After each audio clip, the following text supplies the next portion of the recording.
Trust the process. A term coined by the Philadelphia 76ers organization to get their fans to buy in to the tanking they had to go through over the last few years. Now, with the drafting of Markelle Fultz, their fans are not only trusting the process, but they believe they can be serious title contenders within the next few years. Now, in this upcoming season, I'm going to answer the question, will the Philadelphia 76ers make the playoffs? The East has become much weaker through trades and free agency over the last few weeks, with Jimmy Butler moving to the Timberwolves, Paul George to the Oklahoma City Thunder, and Paul Millsap to the Denver Nuggets. Now, with that being said, there's a whole bunch of spots that opened up in the East. The Chicago Bulls, who are a playoff team, lost Jimmy Butler and should become much weaker next season. Indiana Pacers became much weaker by losing Paul George, and so did the Atlanta Hawks. So those are three playoff teams last year in the Eastern Conference that all lost their stars. So all three of those teams should drop out of the Eastern Conference playoffs. But if we look at the top four teams, the Cleveland Cavaliers, the Toronto Raptors, the Washington Wizards, and the Boston Celtics, those four teams basically not only just stayed where they were last year, but potentially even improved.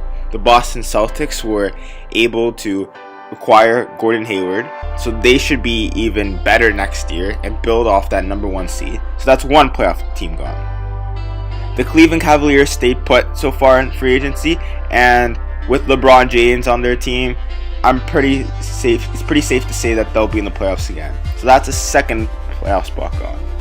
The Toronto Raptors had a very nice free agency, kept Kyle Lowry and Serge Ibaka together on their team, and they probably did that after seeing the weakening of the Eastern Conference. So that's the third playoff team gone. And now the Washington Wizards, with John Wall and Bradley Beal as their two young stars.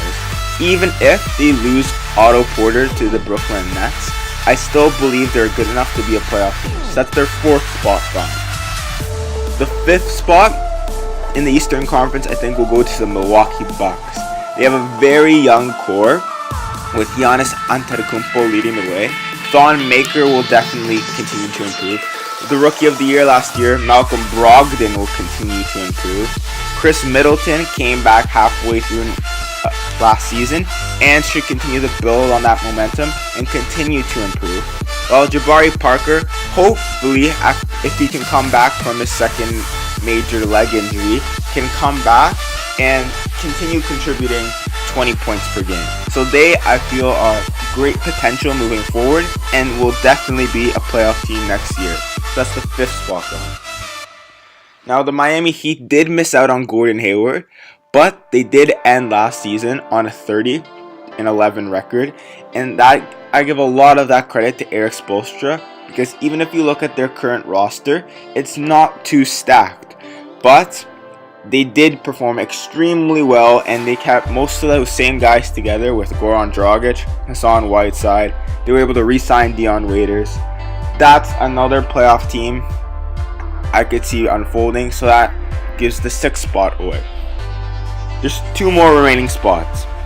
And like I said, I see the Atlanta Hawks, the Indiana Pacers, and the Chicago Bulls dropping out, and I don't feel they're contending this year.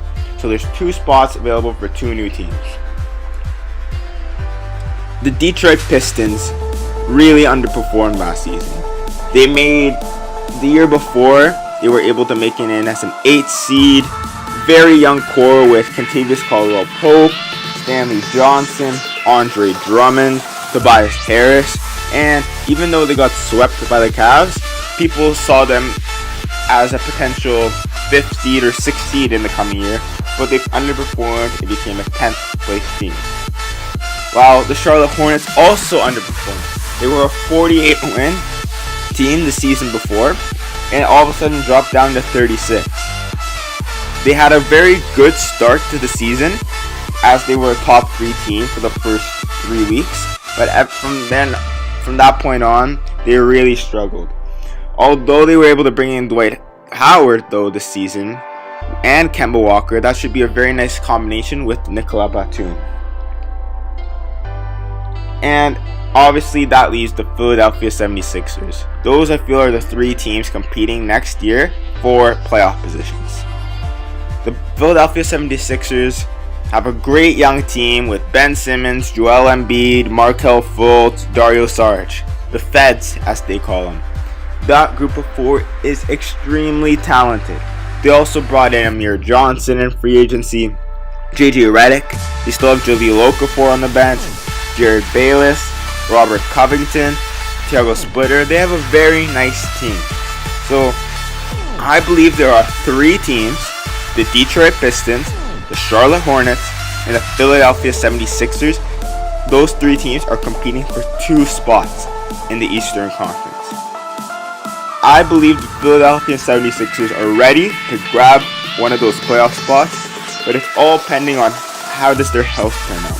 Joel Embiid has played only around 30 games over his first 3 seasons in the NBA. Ben Simmons missed the entirety of last season. In terms of talent, the 76ers can outmatch both the Pistons and the Hornets. But the best asset is obviously being on the court. If these people aren't on the court and they have to rely on likes of Justin Anderson, Sterling Brown, TJ McConnell to hold down the fort, they won't be able to do so.